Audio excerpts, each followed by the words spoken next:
Welcome to Below the Line, where we talk about working in Hollywood from the crew perspective. My name is Skid. I'm a former assistant director and your host. Quiet on the set. Today, we're talking about Baz Luhrmann's Elvis.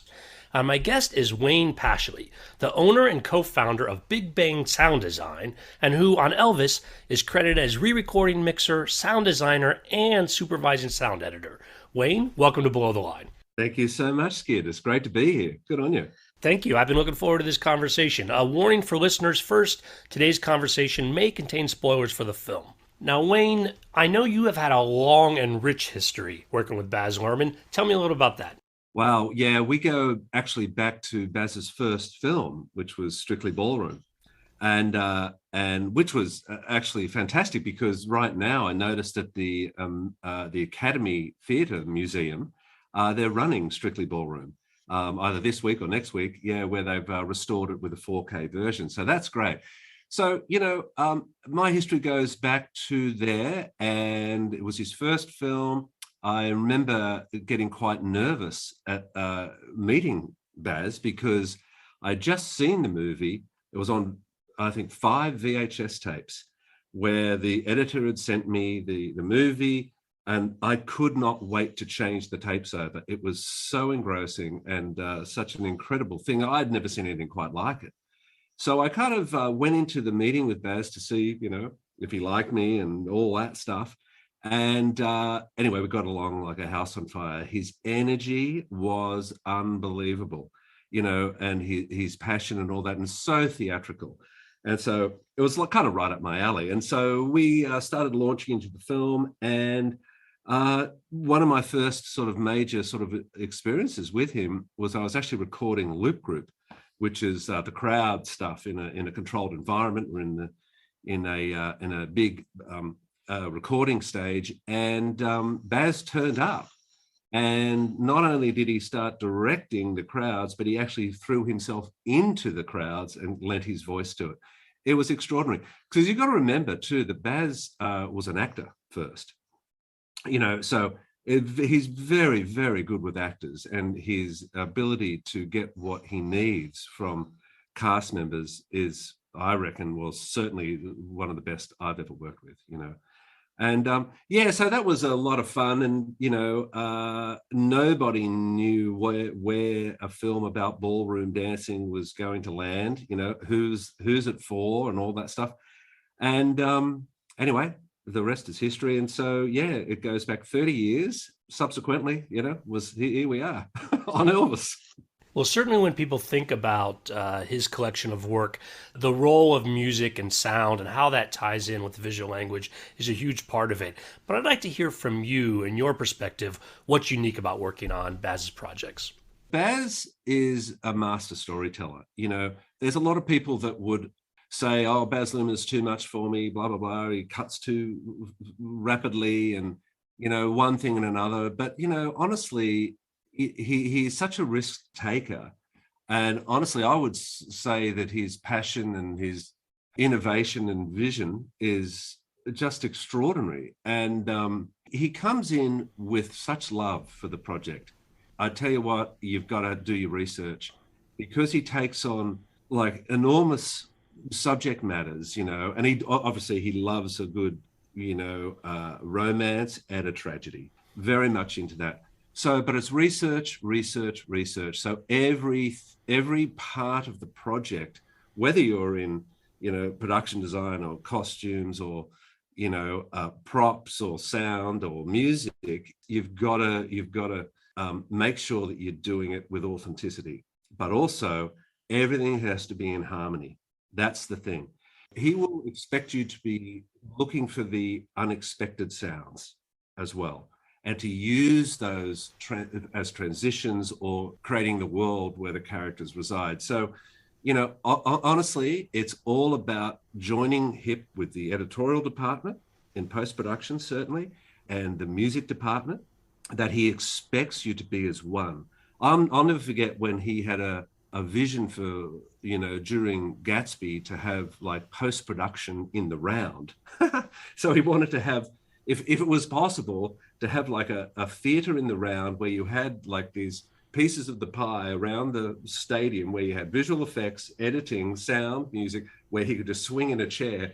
And that concept, you know, that concept is kind of pretty out there, but it's an idea that we try to do with what the technology allows now. So sound design, music are a singular vision in all of his films. That's sort of the top of the tree. He will look for a sonic architecture that is equal to the vision. And it's an immense challenge at times, honestly, because you never want to stay on one idea either. You're constantly thinking, okay, everything's got to move, a little bit like a relay race where the baton is handing to the next idea. You're weaving and woving throughout the story and what the character's emotions are doing, because honestly, you can have a reality and an authentic sort of situation, but it's all about the visceral situation. It's about the feel. And if he's feeling it and he's being emotionally driven, that's key. And that is everything you're looking for when you sign up on a Baz project. Now, with Elvis, you have an iconic music figure, and you also have this sort of period of time that we're talking about. Sound design was clearly involved from the very beginning. Talk to me about some of the specific aspects of how that played out on this movie. Well, Baz does write a lot of sonic ideas within the script, number one. So when I had my first meeting with him, I hadn't read the script at that stage, by the way. And he came to my studio here and we sat down and he started to pitch through the film, right? And I was like, engrossed and just going, wow. Yeah, because let me just sort of say that Elvis for me, is kind of like a full circle. I grew up loving his films, loving his music, and as a kid, I remember the day he died very, very well. And I was in high school and it was such a shock to everybody and so sad, So this sort of situation where Baz told me he was going to look at making a film after Great Gatsby, he was going to start looking into doing this as a project. I was so excited. And here we are sitting in a room and he's kind of pitching the movie. And as he's talking, and I hadn't read the script, I could see Baz mentally taking on the sonic qualities as he was speaking, because obviously he had a lot of other things to consider whilst at that part of the production. He'd written the script and dealing with all the heads of department and stuff. And all of a sudden he's talking to a sound guy. And what does it mean for Elvis? I was sort of starting to, help him along the way as he was talking, because first of all, I thought we were just taking a part of Elvis's life, just a slice of it. But no, we say, no, we're doing cradle to death. We're doing the whole deal. I couldn't believe it, how we were going to do it in 2.5 hours. So, during his speech, we started talking about the authenticity of the vehicles. We all know that Elvis loved his cars. Clearly, it was going to be about the music.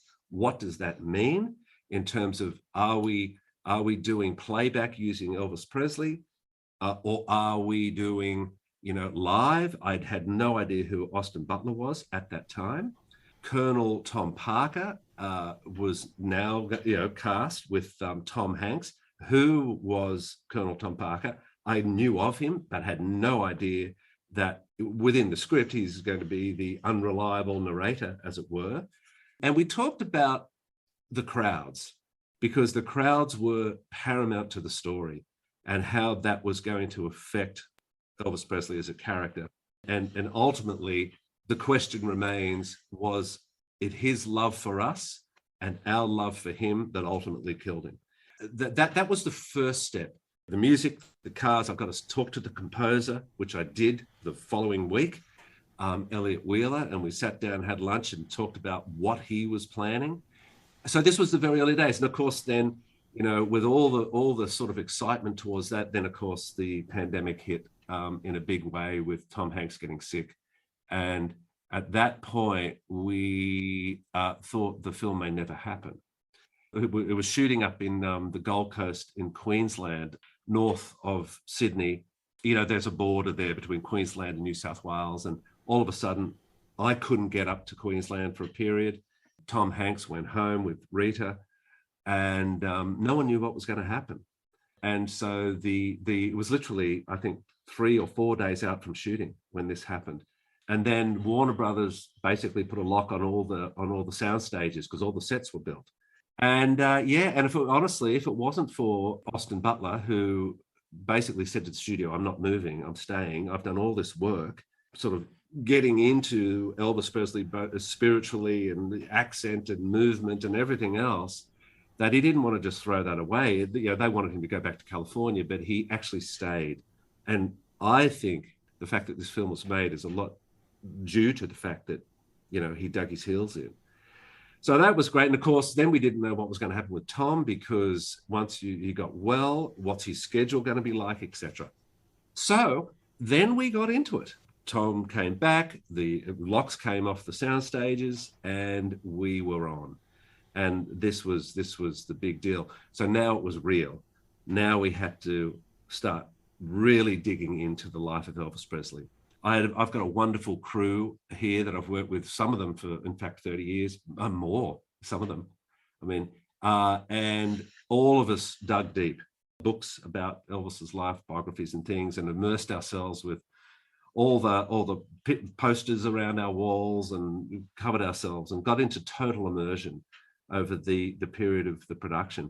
So it was a great deal of fun, I mean, I could go into specifics with meeting Austin for the first time. We did some sound tests. Now, we had this a wonderful production sound mixer, David Lee, had set up not only PA systems and everything else, but he had a 32-channel recorder. We had a very basic set built up in Queensland. We had camera there with Mandy Walker, and we had the music department. And I walked onto the stage there, met Austin for the first time. We had a Shaw 55 microphone set up, like from the 50s. So the real deal. But first of all, we wanted to check basically the technical sync. How is sync going to work through the process to the camera? And we started with playback. So Austin had an in-ear piece, and we played back a track from the music department through David Lee's rig into Austin's ears, and he basically mimed. And that in itself proved to be fantastic. Okay, done. Then we decided to go playback and record Austin live. Now, at this point, I didn't know how well he could sing. So we recorded then Austin and the playback. So we had both the ability to use Austin's vocal or Elvis's vocal. That was that. Baz turned up around lunchtime and said, okay, now I want you to go live. And I want you to bring in live musicians, bring in the double bass, bring in the drums, bring in guitarists, and we're going to go live, and we're going to see what happens. So boom, we're miking up everything. In came the musos, and he recorded, I think, Blue Suede Shoes at the time, what it was. And I honestly got to tell you, I felt like I just witnessed Elvis Presley live. It was amazing. At the end of the day, Baz came to me and said, we are going to do more live than not on this film. That changed everything. I can imagine. Wow. I'm sure it upped Austin's anxiety level somewhat. So that's how it all started. And then we just started going down the road. We had an incredible props department, obviously doing all the props for the sets of Gracelands and the International and all those things. But we had this musical props department that started scouring the world for all the real deal stuff. The microphones, the amps, the guitars, the basses, the drums, everything was bought in and completely authentic. With the microphones, the guys, they had them all restored. So all primo working. So, from the 50s, 60s and 70s, they were all working. And that's what we recorded with. Yeah, so that's sort of the beginnings of the tale, and how we started going down the road of building it. Wayne, I wanted to ask you about how all of that applies to a couple of specific scenes, and you really take us with you in sort of your approach and what your challenges are with that. And I think let's start with the hayride sequence, which is also Elvis's introduction. Sure. Look, just to state Baz's overall sound design strategy, he basically said to me at that very first meeting, we are making the great American operatic tragedy. And he said, the most important thing is we have to protect Elvis's legacy. So that was that. So carrying that forward with a scene like the hayride sequence in the introduction of Elvis, it was huge. Now, the thing is with Baz, he shoots kind of traditionally in a way. Like you've got the multi-camera setups and all that stuff. So you're filming the entire performance with several times. But what you see in post is very much worked in post. He adds and sometimes goes way too far. He'll admit that, and then he'll pull back. But the editorial process is very, very iterative, and that includes the graphic guys and the and girls and all the visual effects and all that stuff. So it's this merge of all art forms, and he does throw everything at it. And look, he basically wanted this to be an audio-visual wonder. The introduction, for example, of the comic book to help truncate the story about Elvis's father writing a bad check, going to jail, the fact that he was one of a twin, he was the surviving twin, and how his mother Gladys felt that he had the heart of two men. All that stuff, that was a very late idea, because ultimately what Baz started with was a 4.5 hour cut of the film that he called the kitchen sink. So it's all in. But ultimately we had to get it down to 2.5 hours or whatever it is now, 2:40 or something. And so then he started going to the next edit, which he called the bone breaker. Now the bone breaker is the beginning of this iteration, where you're constantly chasing the visual language, and as it's developing, and things like the comic book went in, split screens are starting to go in, fast cutting is happening, all that sort of stuff. So you throughout the process, chasing and developing and building. With a scene like the hayride, we had to establish Tupelo quickly, Tupelo, Mississippi, and get the feel of young Elvis's desire, and as the Colonel states, his superpower, which was music. So from the R&B that he's hearing in the Shake Shack through to the Pentecostal church and gospel, we're now looking at a fusion of music and a fusion of environments. So we're going from Tupelo to the backstage of the hayride, where he's nervous and having to go on stage. So we're building. And of course, his first performance.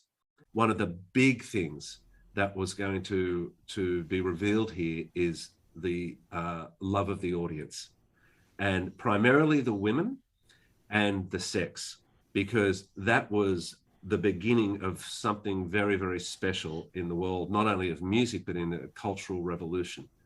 No one had ever seen anything quite like it. You had this kind of somewhat androgynous figure turn up in the South who was wearing mascara and a pink suit in conservative South, where they're used to country music at the hayride, and all of a sudden this guy comes on board.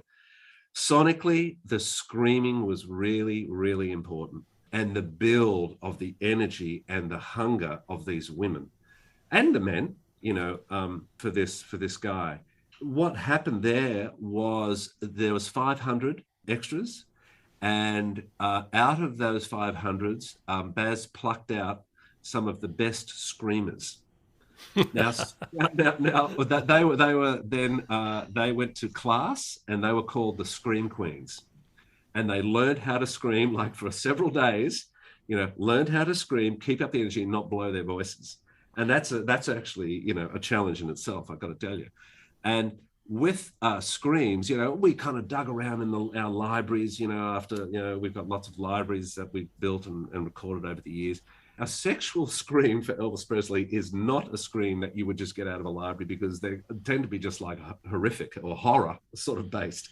So that build of that screaming and within the musical infrastructure was really important, and the weaving of that and building that energy. Plus, you've got the voiceover of Colonel Tom Parker, and then the musical infrastructure, taking it from a 50s feel into a modern feel, where young audiences who are watching it can get a feeling of what it might have been like for those people in the 50s.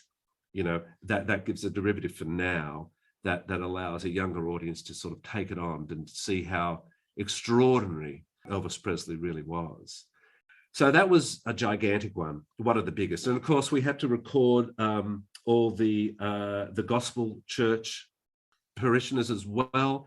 They are singing "Come Fly Away."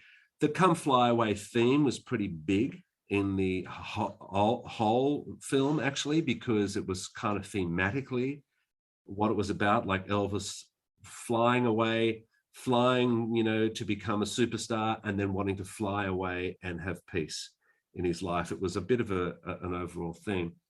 As you've described it, Wayne, that hayride sequence is really trying to accomplish a lot, and then through sound to all these various aspects, the introduction, his place in history. Another scene that strikes me interesting from a sound perspective, and maybe it's a little more focused and a little more intense, is the Rustwood sequence, where Elvis is singing Trouble, and we're talking about segregation, and there's police. And talk to me more about how that came together. Well, that was, again, the whole scene was shot pretty well regular. We had, again, about 600 crowd. Addition of the Vice Squad came quite late. In fact, Baz did pickup shoots of those, officials with their cameras and things, because at the end of the day, it was about the fear from the Colonel's perspective, and would Elvis play ball? From the threat that he's now been discovered, the Colonel's been discovered as an alien, and if you don't control your client, we are going to throw him in jail because of the segregation laws being not adhered to. So it became the first real political situation before Elvis got drafted off to Germany. So basically the focus was the song. It was Trouble. It was Austin performing live. It was him singing, the whole thing. The crowds had to be huge, yet not, as Baz said, he kept saying, we don't want to get like overcrowded all the time, So that was a bit of a shape thing that was happening there all the time. But of course, now there's the introduction of the Vice Squad and the dangers that are now involved in this riotous crowd. That scene actually was going to have the stage collapse as well. At the end, it did, because it was actually a real concert in Canada in Elvis's time, where the stage did collapse through rioting teenagers. And of course, you had the segregation lines being crossed. So crowd-wise, we had recorded all the crowds authentically from the South and all that sort of thing. And then when the music sort of turns into the dangers of it, we were in lockstep with the music department. So from all the black and white shots, the cameras, the dangers and all that sort of stuff that we were building to was once again, heavily designed over many months as it built, and the edit kept changing. The scene came down in length as well to push the energy through, because it was quite long at one point. Yeah, another major undertaking, but mainly looking through it from the lens of the Colonel with this one, sort of trying to make that story work at that time. What we did also, with Baz's style, having to cut down a 4.5-hour film to 2.5, he had to truncate all these sequences. What he was doing, he termed the phrase poetic glue, and using everything at his disposal, from fast editing through graphics, through wipes and all that sort of thing, musical transitions, sound transitions, to keep the energy, keep it pushing forward. He asked us to start looking at a way of making the montage heavy narrative work in a sound design sense. So what we did was we took the poetic glue aspect, and now we coined the phrase sonic glue. What we did there was we took real quotes, real commentary, real headlines, and recorded cast members recording real life quotes. With that, we then poured that into the sound design, into the backgrounds or the atmospherics of the room. They're swirling and they're transitional through all the heavy narrative areas. So you don't necessarily hear every line, but the commentary is based on the period of time and the authentic sort of headlines and commentary of the time.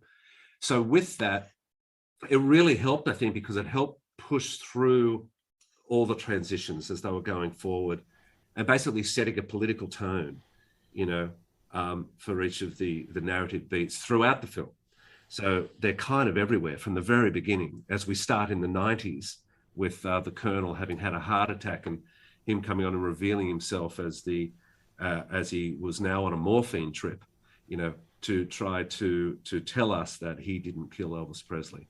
But within that infrastructure, you'll hear voices, from biographies of Colonel Tom Parker and headlines and things basically saying that this is the man that killed Elvis Presley. So it's going against everything that he was saying in order to increase the drama and increase the anxiety that he was feeling. Well, it's a film I enjoyed when I saw it. I'm going to look forward to listening to it again. Wayne, great having you here. We're going to call it a wrap, but thanks so much for your time today. Thank you so much, Skiv. I really appreciate you inviting me on. It's fantastic. Good on you. Listeners, I always appreciate your feedback. You'll find my contact info at our website, belowtheline.biz. That's B-I-Z. You'll also find past episodes and links to all of our social media, so check it out. Wayne, where are we going to hear your work next? Right now, believe it or not, I'm actually working on another Baz Luhrmann project. He's taken the film Australia with Hugh Jackman and Nicole Kidman. So we've dug it out of archives, and Baz has turned it into a 6-part miniseries that will be screening on Hulu. All the stuff that was once in the film is now in. And the new 6-part miniseries, it is called Faraway Downs. Wayne, I will watch for that. Let me put some closing credits in here. Thanks to Curtis Five for our music, John Wan for our logo, and to all of our listeners, I appreciate you. Please rate us wherever you get your podcast and tell your friends. Thanks again from Below the Line.